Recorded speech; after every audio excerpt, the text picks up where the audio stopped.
والسلام کے گستاخوں کو، گویا کہ ام المومنین عائشہ صدیقہ کو اپنے بہتان کا غصہ پیچھے چلا گیا، اور رسول اللہ علیہ السلام کے گستاخوں کو جواب دینے کی وجہ سے حضرت حسان کا ادب اور محبت آ گئی۔ نعرہ تکبیر،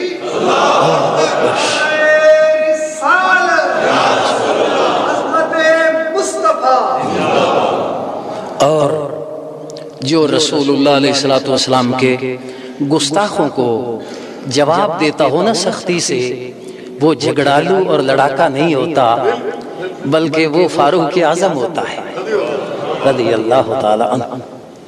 وہ فاروق اعظم ہوتا ہے، حضرت فاروق اعظم رضی اللہ تعالی عنہ۔ آپ کو کوئی جھگڑالو کہتا ہے؟ تفسیر روح البیان میں ہے کہ حضرت فاروق اعظم رضی اللہ تعالی عنہ کو کسی نے بتایا کہ فلاں مسجد کا جو امام ہے وہ فجر کی نماز میں ہمیشہ سورہ عبس پڑھتا ہے۔ کون سی سورت پڑھتا ہے؟ عبس۔ یہ فاروق اعظم کو کسی نے بتایا۔ آپ نے فرمایا اچھا، وہ جو فجر کی، اب سورہ عبس قرآن ہے اور فجر کی نماز میں قرآن پڑھتا۔ فاروق اعظم نے فرمایا وہ جو سورہ عبس روزانہ پڑھتا ہے نا، اس کا مطلب ہے کہ وہ حضور کی بے ادبی اور گستاخی سے راضی ہوتا ہے، اور وہ اس میں چونکہ بظاہر عتاب ہے، اس عتاب کو پڑھ کر وہ اپنے دل کو خوش کرتا ہے۔ فاروق اعظم تلوار لے کر گئے اور اس کا سر اڑا دیا۔ فاروق اعظم کے پاس اور کوئی دلیل نہیں تھی اس کے منافق ہونے کی، اس کے سوا کوئی اور دلیل نہیں تھی، صرف یہ دلیل تھی کہ وہ جو سورہ عبس پڑھتا ہے، اس کا مطلب ہے کہ وہ رسول اللہ علیہ السلام کی بے ادبی کر کے خوش ہوتا ہے۔ فاروق اعظم نے ہمیں بتا دیا کہ جو حضور کی بے ادبی سے خوش ہو وہ منافق ہے، جو حضور کی محبت اور عظمت سے خوش ہو وہ مومن ہے۔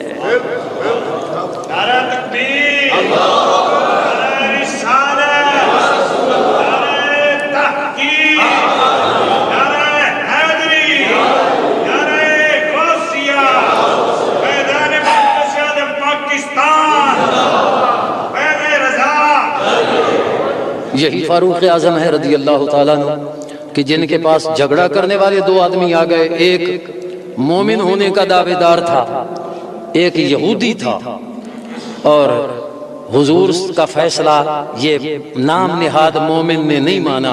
فاروق اعظم کے پاس آیا تو اس یہودی نے اتنا بتا دیا کہ جی یہ جھگڑا ہمارا حضور علیہ السلام کے پاس پیش ہوا، آپ نے میرے حق میں فیصلہ کیا تھا، اور یہ ایسا مومن ہے جس نے نبی کریم علیہ السلام کا فیصلہ نہیں مانا۔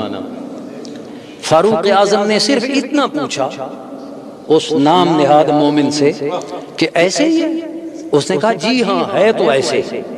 آپ نے فرمایا پھر ٹھہرو میں فیصلہ کرتا ہوں، تلوار لے آئے، اس کو قتل کر دیا۔ فاروق اعظم کے پاس کوئی اور دلیل نہیں تھی اس کے منافق ہونے کی سوائے اس کے۔ اچھا، اس کی برادری آئی، اس کے دوست آئے، کہنے لگے جی دیکھو اس نے فاروق اعظم نے ہمارا آدمی قتل کر دیا ہے، مومن ایک کو مار دیا ہے، مسلم کو مار دیا ہے۔ فاروق اعظم کہتے ہیں یا رسول اللہ میں نے مومن کو نہیں مارا، میں نے مومن کو نہیں مارا۔ تو اللہ تعالیٰ نے آیہ مبارکہ نازل فرمائی فلا وربک لا یؤمنون حتی یحکموک فیما شجر بینہم۔ محبوب تیرے رب کی قسم جو تیرا فیصلہ نہ مانے وہ مومن نہیں۔ فاروق کا معنی کیا؟ فرق کرنے والا۔ مومن اور منافق کا فرق تو فاروق اعظم نے بتا دیا۔ الحمدللہ امام اہل سنت اعلی حضرت فاضل بریلوی رحمت اللہ تعالی علیہ، آپ کو جب اللہ تعالیٰ کسی سے کام لینا چاہتا ہے نا تو اس کو ذہانت حافظہ دیتا ہے۔ ہم جب ذکر کرتے ہیں کہ آپ 4 سال کے تھے تو قرآن پڑھ لیا، آپ 14 سال کے تھے تو اپنے علوم دینیہ سے فارغ ہو چکے تھے، تو لوگ کہتے ہیں یہ مبالغہ آرائی ہے۔ نہیں بھائیو، مبالغہ آرائی نہیں ہے۔ اللہ تعالیٰ جس سے کام لینا چاہتا ہے پھر اس کو اللہ تعالیٰ حافظہ بھی عطا فرما دیتا ہے۔ امام بخاری رحمت اللہ تعالی علیہ، امام بخاری علیہ رحمہ یہ جب حدیث پڑھتے تھے تو اس وقت ایسے کوئی کتابیں چھپی ہوئی نہیں ہوتی تھیں کہ کتاب بخاری شریف لے لی، فلاں کتاب لے لی، اس وقت کتابیں نہیں ہوتی تھیں۔ ہاں البتہ لوگوں نے کسی کاغذ پر، یا کاغذ بھی اس وقت کارخانے نہیں تھے، کسی کو ہڈی مل گئی، کسی کو کوئی چیز مل گئی، تو ایسی چیزوں پر لکھی حدیثیں وہ اپنے شاگردوں کو استاد سنا دیتے تھے۔ شاگرد خود لکھنے کا انتظام کر لیتے، وہ خود لکھ لیتے، جو چیز مل جاتی ان کو، اگر کاغذ بھی اس وقت بن گئے تھے تو کاغذ مہیا کر لیتے۔ سارے طالب علم وہ حدیثیں جو استادوں سے سنتے لکھ لیتے، امام بخاری لکھتے نہیں تھے۔ تو دوستوں نے، ساتھیوں نے کہا کہ یہ محمد بن اسماعیل ایسے اپنی زندگی برباد کر رہا کہ صرف سن لیتا ہے، لکھتا ہے نہیں، تو اس کا کیا فائدہ، یہ بھول جائیں گی حدیثیں۔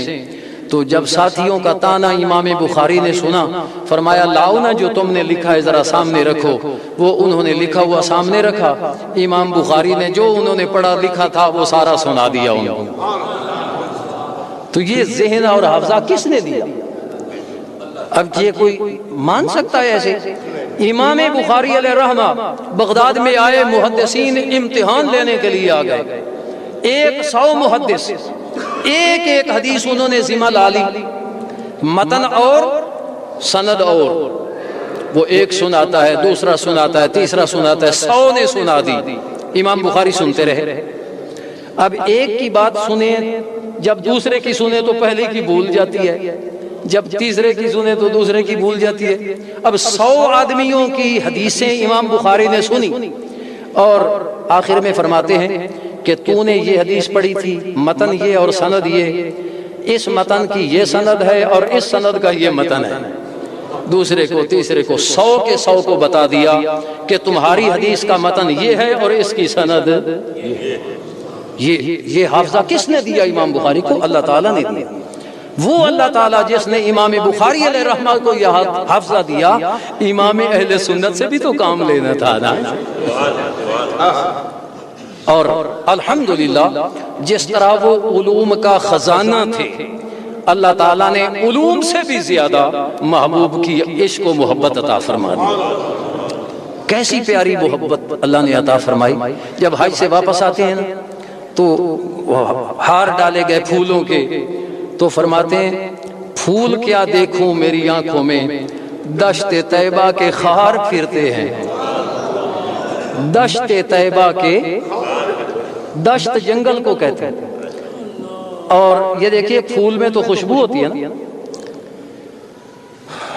گلاب کا ہو، چنبیلی کا ہو، خوشبو ہوتی ہے، دل مائل ہوتا ہے، لیکن جو پھول اپنا گلاب کا بھی کانٹا ہے نا اس میں خوشبو نہیں ہے، یا چنبیلی کا کانٹا ہے اس میں خوشبو نہیں، اس میں تو تکلیف ہے، چبھے گا تو تکلیف دے گا۔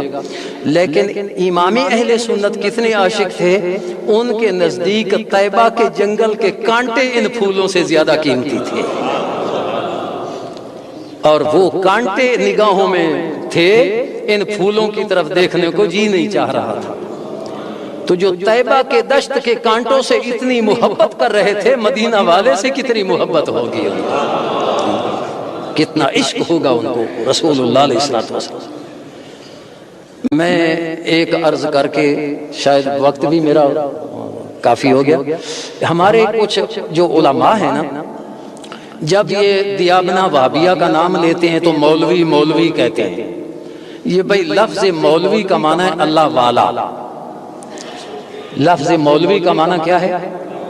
اللہ والا، اور کسی کو پہلے اللہ والا کہہ کے پھر اس کی مذمت کرنا یہ تو ٹھیک نہیں ہے۔